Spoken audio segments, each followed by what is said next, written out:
अस्सलामुअलैकुम वरहमतुल्लाहि वबरकातुहू। प्यारे भाइयों दोस्तों, उम्मीद है आप लोग खैर वाफ़ियत से होंगे। आज हम बात करेंगे बॉलिंजर बैंड पर। पुराने वाले चैनल के ऊपर मेरा ये इससे मुताल्लिक़ एक अच्छा वीडियो था, लेकिन वो चैनल के साथ वो वीडियो भी चला गया। अभी कुछ साथियों के मैंने कमेंट देखा कि वो कह रहे थे कि भाई इस चैनल के ऊपर भी बॉलिंजर बैंड का वीडियो अपलोड कीजिए, तो मैंने सोचा कि एक नया वीडियो ही आप लोगों के साथ बनाकर शेयर करता हूँ।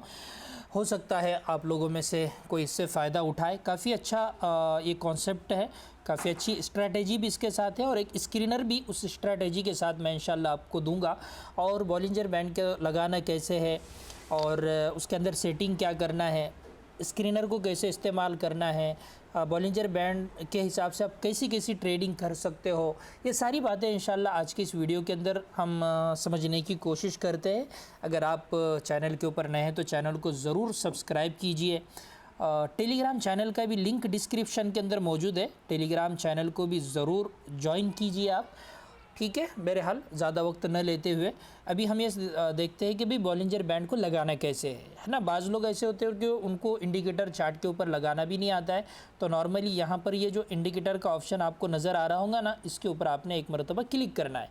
जैसे अब आप इस पर क्लिक करेंगे, ये सर्च वाला जो बॉक्स है यहाँ पर आपको लिखना है BB, यानी BB लिखना है। पहले ही नंबर पर यहाँ पर आप देख सकते हैं कि बॉलिंजर बैंड्स लिख कर आ रहा है। इसके ऊपर सिर्फ एक मरतबा क्लिक करना है। जैसे एक मरतबा क्लिक करेंगे तो इस तरीके से ये आपके स्क्रीन के ऊपर शो करेगा। ठीक है, जैसे मतलब ये मेरे कलर नज़र आ रहे हैं ना, ऊपर रेड है, यहाँ पर ब्लू है, ये ग्रीन है, तो ये सब आपको नज़र नहीं आएंगे।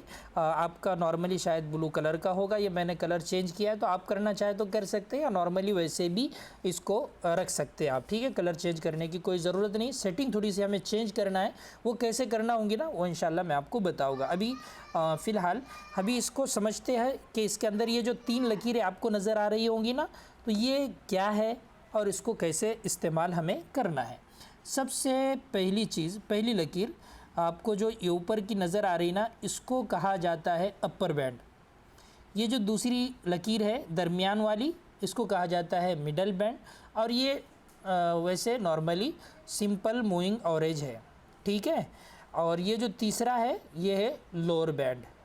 अब इसको मतलब कैसे इस्तेमाल करना है और इसका क्या काम होता है, इसको हम समझने की कोशिश करते हैं। ठीक है, अभी देखिए सबसे पहली चीज़, ये जो इसका लोअर बैंड है ना, इसको हम कैसे इस्तेमाल करते हैं।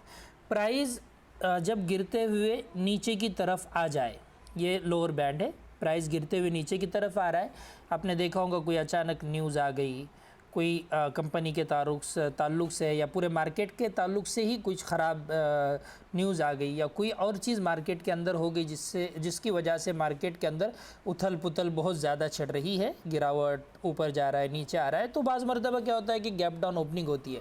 अब मान लीजिए ये एक लोअर बैंड है, ऐसा हुआ कि पीछे से कोई सपोर्ट एरिया था और इस लोअर बैंड से बिल्कुल नीचे, लोअर बैंड से बिल्कुल नीचे एक कैंडल ओपन हो गई। इसको आप एक कैंडल कंसीडर कीजिए, एक हैमर बनी बिल्कुल नीचे, तो एक सपोर्ट होना चाहिए या फिर डिमांड जोन होना चाहिए। जो लोग डिमांड जोन जानते हैं तो आप इसी जगह पर बाइंग कर सकते हैं। नॉर्मल इस कैंडल का ही लो आप एसेल रखिएगा, या फिर पीछे से कोई सपोर्ट या कोई डिमांड जोन बना हुआ है तो उसका लो भी आप उससे थोड़ा सा नीचे भी स्टॉप लॉस रख सकते हो। ठीक है, तो मतलब क्या होता है कि अगर लोअर बैंड के बिल्कुल नीचे कोई कैंडल इस तरीके से ओपन होकर क्लोज भी हो जाती है तो इसके अंदर बहुत ज़्यादा चांस होता है कि यहाँ से मार्केट के अंदर रिकवरी आएंगी। इसका मतलब ये होता है कि मार्केट के अंदर जो गिरावट होना थी वो बहुत ज़्यादा गिरावट हो चुकी है मूविंग एवरेज के हिसाब से, और यहाँ से मार्केट ऊपर की तरफ जा सकता है। आपको समझ में आया पहला तरीका, यानी लोअर बैंड से बिल्कुल दरमियान में यहाँ पर डिस्टेंस है, लोअर बैंड को इस कैंडल ने छुआ भी नहीं है, टच भी नहीं किया है, नीचे ओपन हो गई, नीचे ही क्लोज हो गई, आप यहाँ पर एंट्री लेंगे, प्राइस यहाँ से चंद दिन थोड़ा सा वक्त बिता सकता है, उसके बाद प्राइस के अंदर अपमूव आएगा और प्राइस ऊपर की तरफ चला जाएगा यहाँ पर।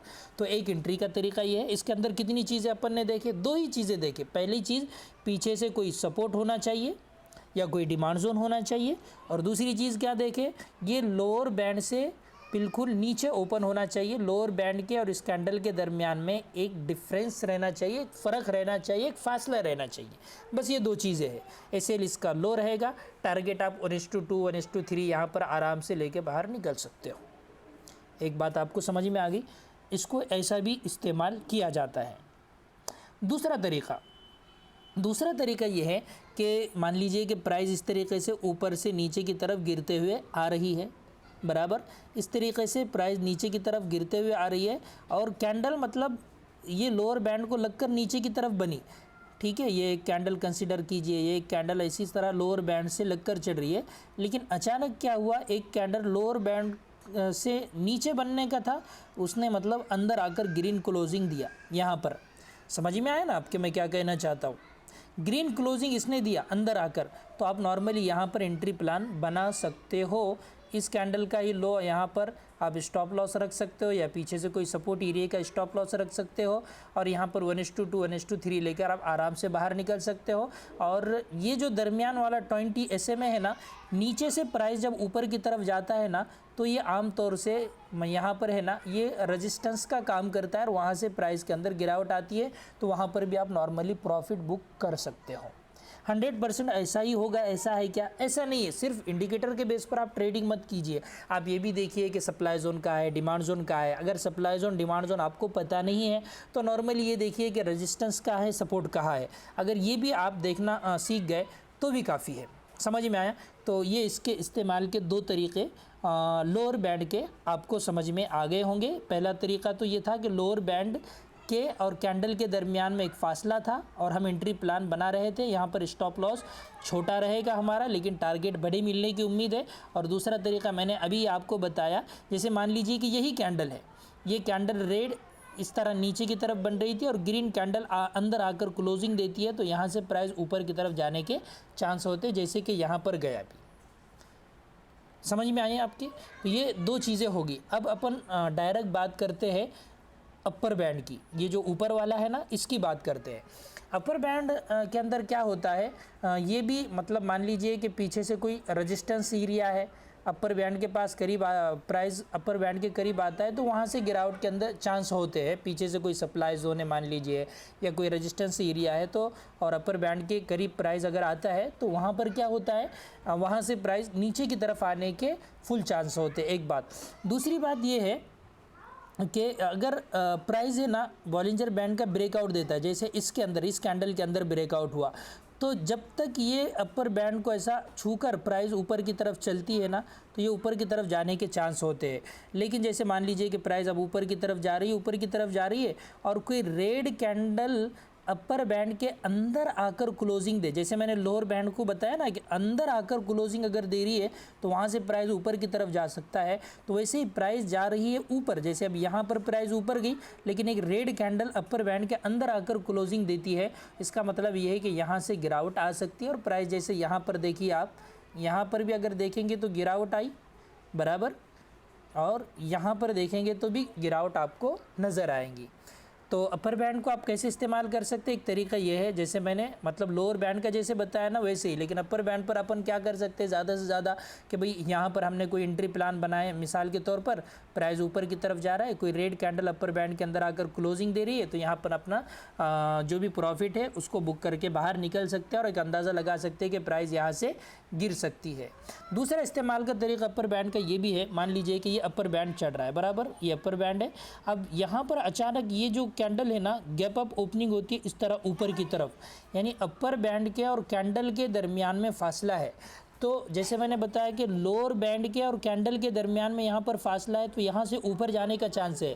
वैसे ही अपर बैंड के और कैंडल के दरमियान में फासला है, तो वहाँ से प्राइस का गिरने का चांस है, नीचे की तरफ आने का चांस है। मुझे उम्मीद है कि आप मेरी बात को समझ रहे होंगे, समझे ना आप? यानी अपर बैंड ये यहाँ है, गैप अप ओपनिंग अचानक ऊपर होती है, आपने देखा होगा ना, तो अपर बैंड के और कैंडल के दरमियान में फासला है, तो यहाँ से प्राइस का बहुत ज़्यादा चांस है कि नीचे की तरफ आएगा। लेकिन एक बात याद रखना, कभी कभार ऐसा होता है कि सुबह सुबह का वक्त होता है और बाइंग ज़्यादा आती है ना, तो ये अपर बैंड ऊपर जैसे थोड़ा सा फासले के साथ कैंडल ओपन हो गई, थोड़ा इसको आएगा नीचे, इस तरह टच करेगा अपर बैंड को और टच करके वापस से प्राइस ऊपर की तरफ जा सकता है। इसलिए जो पहले वाली सूरत है ना कि भाई टच तो किया, लेकिन दूसरी अगर रेड कैंडल बनती है और अपर बैंड के अंदर आकर ऐसी कहीं क्लोजिंग देती है इस तरीके से, तो वहाँ पर भी आप प्रॉफिट बुक करके निकल सकते हैं। या फिर अपर बैंड के ऊपर ही दूसरी कैंडल क्लोजिंग देती है, जैसे ये अपर बैंड है, यहाँ पर मतलब कैंडल ओपन हो गई और यहाँ पर ही इसने क्लोजिंग दिया, अपर बैंड बड़ी मुश्किल से यहाँ तक आया, दोनों के दरमियान का फासला है, सीधा इस कैंडल के अंदर प्रॉफिट बुक करो और बाहर निकल जाओ, रवानगी के आदाब पढ़ो, वरना फिर कल इसके अंदर बड़ी गिरावट के चांस है। तो अपर बैंड को इस्तेमाल कैसे करना है, मतलब मैंने बताया कि प्राइस ऊपर की तरफ जा रही, रेड कैंडल अंदर आकर ऐसी क्लोजिंग देती है तो गिरावट के चांस है, और गैप अप की सूरत भी मैंने आपको बताया। अब अपन आते हैं मिडल बैंड के ऊपर, यानी जो हमारा अच्छा मैं आपको ये बताऊँ, ये जो यहाँ पर सेटिंग है ना, इस पर आपको क्लिक करके इसको चेंज करना है। जैसे आपका बाय डिफ़ॉल्ट है ना 9 SMA यहाँ पर लग कर आएगा, तो हमको इसको 9 SMA नहीं रखना है, बल्कि इसकी लेंथ को है ना हमको चेंज करके 20 SMA करना है। ये इस तरीके से फिर आपको बड़ा नज़र आएगा, ठीक है। 20 SMA करना है। 20 SMA बहुत अच्छे से सपोर्ट और रेजिस्टेंस का काम करता है, जैसे 20A में भी काम करता है ना, वैसे ही 20 SMA भी बहुत अच्छे से काम करता है, ठीक है। तो अब इसका काम क्या होता है कि आमतौर से प्राइस जब ऊपर से गिरते हुए नीचे की तरफ आता है ना, तो 20 SMA सपोर्ट का काम करता है, प्राइस ऊपर की तरफ जाती है। इसी तरीके से प्राइस ऊपर की तरफ जाता है तो 20 SMA एक रेजिस्टेंस का काम करता है और प्राइस वहाँ से नीचे की तरफ गिरती है। तो प्राइस ऊपर से गिरते हुए आ रही थी, आपने बॉलिंजर बैंड लगाया, 20 SMA के करीब अगर बुलिश कैंडलस्टिक पैटर्न वगैरह बनते हुए नज़र आए तो यहाँ पर भी आप एंट्री प्लान बना सकते हो।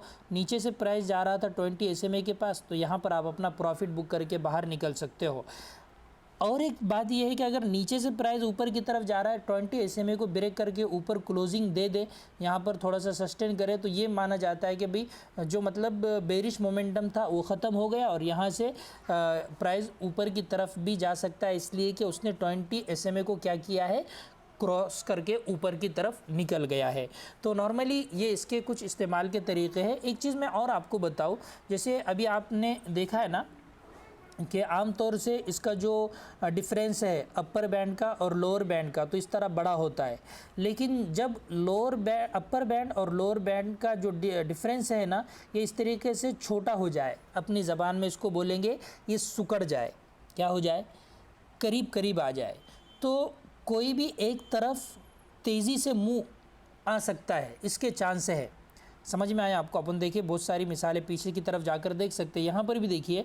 तो यहाँ पर क्या माना जाता है कि किस तरफ मुँह आएगा, अगर ये 20 SMA के ऊपर है प्राइस और अच्छी खासी गिरावट हो गई है, तो इसकी बात की भी उम्मीद होती है कि प्राइस यहाँ से ऊपर की तरफ जा सकता है, ठीक है। या फिर ये कोई सपोर्ट एरिया के पास हो रहा है, डिमांड जोन के करीब हो रहा है, ठीक है ना, तो उम्मीद है कि ऊपर की तरफ जा सकता है। लेकिन अगर लोअर बैंड के करीब इधर नीचे की तरफ प्राइस हो, ठीक है, और ये मुंह इसका सुकड़ रहा है, कम हो रहा है, तो फिर ऐसी बड़ी गिरावट हमको देखने को मिलती है। जैसे यहाँ पर भी इसका मुंह है ना बिल्कुल सुकड़ गया था, तो यहाँ पर हमको थोड़ी सी रैली देखने को मिली। तो इस नज़रिए से भी इसको लोग देखते हैं और उसका इस्तेमाल भी होता है। जैसे अभी देखिए कि काफ़ी दिनों से यहाँ पर एक रेंज के अंदर चढ़ रहा था और ये इसका मुंह बिल्कुल है ना मतलब सुकड़ गया था, छोटा हो गया था, तो यहाँ से अब मुंह कितना शानदार आया, बेहतरीन, ठीक है। यहाँ पर देखेंगे आप तो ये भी एक इसका मुंह बिल्कुल छोटा हो गया था, यहाँ से एक बड़ी गिरावट देखने को मिली। तो अप साइड भी मुंह तेज़ी से आ सकता है, डाउन साइड भी मुंह तेज़ी से आ सकता है। आप वॉल्यूम को देखकर और RSI को देखकर और किस साइड मतलब प्राइस का मोमेंटम है, डिमांड जोन पर है, सपोर्ट पे है या रेजिस्टेंस के करीब है, वहाँ जाकर अंदाज़ा लगा सकते हैं कि जब बॉलिंजर बैंड बिल्कुल सुकड़ गया है तो ये इसका जो मुंह है ये किस तरफ आ सकता है, ऊपर की तरफ आ सकता है या नीचे की तरफ आ सकता है, इसका आप अंदाज़ा अपने एतबार से लगा सकते हैं, ठीक है। तो मुझे उम्मीद है कि लोअर बैंड को कैसे देखना है, अपर बैंड को कैसे देखना है और दरमियान की जो मिडल बैंड है ना वो कैसे सपोर्ट और रेजिस्टेंस का कैसे काम करता है, ये आपको समझ में आ गया होगा, ठीक है। और जब इसका मुंह बारीक होता है, ये सुकड़ जाता है, तो हम इसको किस नज़रिए से देख सकते हैं वो भी समझ में आया होगा। अब मैं एक स्ट्रेटेजी आप लोगों के साथ शेयर करना चाहता हूँ जो अपन बॉलिंजर बैंड और 9 EMA दोनों को मिलाकर मतलब बनाई हुई है, ठीक है, दोनों का संगम गोया कि आप यूँ समझ सकते हैं। अभी मैं इसको आपको चार्ट के ऊपर समझाऊँ। मान लीजिए थोड़ी देर के लिए कि भाई ये एक अपर बैंड है, ठीक है, ये अपर बैंड है और ये है ना, ये एक लोअर बैंड है। ठीक है, लोअर नहीं, मिडल है, 20 SMA की लाइन है ये, और ये लोअर बैंड है। ठीक है, अब ये तीन तो यहाँ पर हैं, प्राइस यहाँ पर गिरते हुए आ रहा है। मान लीजिए कि अपन थोड़ा सा प्राइस भी यहाँ पर लगा देते हैं। एक कैंडल है बन रही है, प्राइस नीचे की तरफ गिरते हुए आ रहा है, इस तरीके से नीचे की तरफ प्राइस गिरते हुए आ रहा है और फिर प्राइस यहाँ से ऊपर की तरफ जाना स्टार्ट कर रहा है। ठीक है, बराबर। अभी यहाँ पर करने के काम क्या क्या है? एक काम तो ये है कि हमें यहाँ पर 9 EMA लगाना है। जैसे अपन 20 SMA लगाए तो वैसे 9, अभी मैं चार्ट के ऊपर आपको जाके समझाऊंगा इसको क्या लगाना है। जैसे आप नॉर्मल कैसे लगाएंगे 9 EMA, और क्या ये इंडिकेटर पर जाएंगे और वहाँ पर आप सिंपल EMA इस तरह सर्च करेंगे तो आ जाएगा, उस पर एक मरतबा क्लिक करेंगे, यहाँ पर आ जाएगा वो 9 EMA ही आता है। मतलब उसको अपने को चेंज करना है तो वो एक अलग बात है, लेकिन बाय डिफ़ॉल्ट वो 9 EMA ही लग कर आता है। वो तो चला गया, चलो इसको हटा ही देते हैं और लगा के भी बता देते हैं आपको। बहरहाल अभी देखिए ये चार्ट मेरे सामने है और यहाँ पर हमने इसको चेंज करके 20 SMA किया हुआ है। अपन 9 EMA लगाएंगे, एक मिनट, मूविंग एवरेज एक्सपोनेंशियल। ठीक है, ये अपन ने लगाए। अपन 9 EMA का कलर करेंगे स्टाइल में जाकर चेंज, इसको करते हैं ब्लैक। ठीक है, अब ब्लैक करने के बाद इसका जो कॉन्सेप्ट है मैं उसको समझाने की आपको कोशिश करता हूँ। देखिए मतलब मान लीजिए कि अपर बैंड और लोअर बैंड को थोड़ी देर के लिए छोड़ ही देते हैं। मान लीजिए कि ये है ना, इसका 20 SMA है जो अपन ने लगाया। ठीक है, और ये हमारा ये 20 SMA हुआ और ये हमारा 9 EMA हुआ। 9 EMA ऊपर नीचे इस तरीके से है और यहाँ पर आकर मतलब क्या है, 9 EMA 20 SMA को ब्रेक करता है और ऊपर से एक ट्रेंड लाइन आप ड्रॉ करेंगे तो इसके अंदर मतलब तीन चीज़ें देखना होती है। पहली चीज़ क्या देखना होती है, 9 EMA 20 SMA को नीचे से काट दे, बराबर। 9 EMA 20 SMA को नीचे से यहाँ पर क्या करे, ब्रेक करे, एक बात। दूसरी बात, ये जो आपने ऊपर से एक ट्रेंड लाइन ड्रॉ की है मान लीजिए, तो ट्रेंड लाइन का आपको चाहिए ब्रेकआउट। कितनी चीज़ें हो गई, दो चीज़ें हो गई। एक 9 EMA ने 20 SMA को ब्रेक किया नीचे से, वो एक, दूसरे ट्रेंड लाइन का ब्रेकआउट हुआ, और तीसरी यहाँ पर जो लास्ट स्विंग बना हुआ होगा ना, उस स्विंग का भी हमें ब्रेकआउट चाहिए। यहाँ पर कैंडल की क्लोजिंग उसके ऊपर चाहिए। ठीक है, अब यहाँ पर जो कैंडल की क्लोजिंग ये लास्ट स्विंग के ऊपर आ रही है ना, तो यहाँ पर जो लास्ट स्विंग रहेगा छोटा सा बना हुआ, या फिर जो भी कैंडल ब्रेकआउट दे रही है उसका लो भी आप वो स्टॉप लॉस SL की सूरत रख सकते हैं। और यहाँ से जो मुँह आएगा ना, वो यहाँ पर मतलब एंट्री प्लान बना के आप उसको ले सकते हैं। एक तेज़ी से प्राइस के अंदर ऊपर की तरफ जाने के इसके अंदर चांस होते हैं। ठीक है, अभी हम इसको मिसाल से समझते हैं। मिसाल के तौर पर ये जगह है, आप अगर इस जगह को देखेंगे तो जैसे आप इसको ड्रॉ करें कि भाई यहाँ पर एक नॉर्मली एक ट्रेंड लाइन का ब्रेकआउट हमको देखने को मिल रहा है। इस रेंज के अंदर प्राइस ट्रेड कर रहा था, तो यहाँ पर क्या हुआ, एक ट्रेंड लाइन का ब्रेकआउट हुआ नॉर्मली। लास्ट वाला स्विंग अगर आप देखेंगे कि भाई प्राइस कहाँ से गिरावट आई थी, इससे यहाँ से गिरावट आई थी, बराबर। लेकिन मतलब वीक थोड़ी सी बड़ी बड़ी है तो हमने ये मार्क किए जो करीब का था। तो ठीक है, आप मतलब इसको भी मार्क कर सकते, कोई हर्ज नहीं है, लेकिन थोड़ा सा ऊपर जाएगा। अब यहाँ पर देखिए एक शर्त हमारी ट्रेंड लाइन का ब्रेकआउट होना, वो हो गया। लास्ट स्विंग का यहाँ पर ब्रेकआउट हमको देखने को मिला, वो भी हो गया। और हमारी ये ब्लैक कलर की लकीर, ये ब्लू कलर की लकीर को नीचे से ब्रेक कर रही है, तो ये 9 EMA ने 20 SMA को भी यहाँ पर ब्रेक किया, तो वो भी हो गया। तो ये हमारे तीनों शर्तें यहाँ पर फिल हो गई। ठीक है, अभी यहाँ पर ये जो ब्रेकआउट कैंडल है या लास्ट स्विंग जो बना हुआ है, आप ये भी रख सकते हैं, इसका लो आपका स्टॉप लॉस होगा। अब इसके ऊपर आपने यहाँ पर एंट्री बनाए और उसके बाद एक अच्छा खासा मूव आपको आता हुआ नज़र आएगा। सिंपल, आप अगर इस जगह पर भी देखेंगे इस स्ट्रैटेजी को तो भी ये चीज़ आपको यहाँ पर भी नज़र आएगी। जैसे मान लीजिए कि अब हम इसको ड्रॉ करते हैं कि भाई ये एक ऊपर से ट्रेंड लाइन चली आ रही थी और उसका यहाँ पर हमें ब्रेकआउट देखने को मिल रहा है। ठीक है, ये वाला स्विंग को ही पकड़ते चलिए। अभी यहाँ पर अगर आप देखेंगे तो एक ट्रेंड लाइन का ब्रेकआउट भी है, दूसरे 9 EMA ने भी क्रॉस किया है, और करीब में जो ये बार बार स्विंग बना था ये वाला, ये पूरे जोन को भी यहाँ पर इसने क्या है ब्रेक किया है। उसके बाद अगर आप यहाँ पर एंट्री बनाते हैं तो एक अच्छा मूव इसको भी आप इससे फ़ायदा उठा सकते थे। अभी इस जगह पर भी अगर आप देखेंगे तो ये देखिए ये एक ट्रेंड लाइन का यहाँ पर ब्रेकआउट होता हुआ हमें नज़र आ रहा है। कहाँ पर? ये पूरा के पूरा एक जोन बना, एक मिनट, यहाँ पर देखिए ये ट्रेंड लाइन का ब्रेकआउट यहाँ पर ही हुआ था। मतलब 9 EMA तो 20 SMA को यहीं पर ब्रेक किया था, लेकिन यहाँ पर ये शर्त पाई नहीं जा रही थी कि ट्रेंड लाइन का ब्रेकआउट हो, लेकिन इस जगह पर ट्रेंड लाइन का भी ब्रेकआउट हुआ और यहाँ पर क्रॉस ओवर भी हुआ और लास्ट स्विंग का भी ब्रेकआउट हुआ। उसके बाद यहाँ पर एक अच्छा खासा मूव आता हुआ हमें नज़र आया है। ठीक है, तो इस तरीके से भी आप बार बार बैक टेस्ट इसको कर सकते हैं। अभी यहाँ पर देखिए कितना प्यारा मूव इसने दिया है। आप नॉर्मली इस तरह ड्रॉ कर सकते हैं एक ट्रेंड लाइन, यहाँ पर ट्रेंड लाइन का ब्रेकआउट होता हुआ नज़र आ रहा है। ठीक है, लास्ट जो स्विंग बना उसका भी ब्रेकआउट है और 9 EMA ने 20 SMA को यहाँ पर भी ब्रेक किया है, उसका भी हमको यहाँ मिसाल, ऐसी कई मिसालें सैकड़ों जगह पर आपको ये नज़र आएंगी। उसके बाद यहाँ पर एक अच्छा खासा मूव आपको आता हुआ नज़र आएगा। इसका लो ब्रेकआउट कैंडल का लो या लास्ट स्विंग का लो आप ऐसे रख सकते हैं और यहाँ पर 1:2, 1:3, 1:4 जो भी आप लेना चाहे, या करीब में कोई रेजिस्टेंस एरिया है तो वो उसका पर भी मतलब उसके करीब भी जाकर आप अपना टारगेट बुक कर सकते हैं।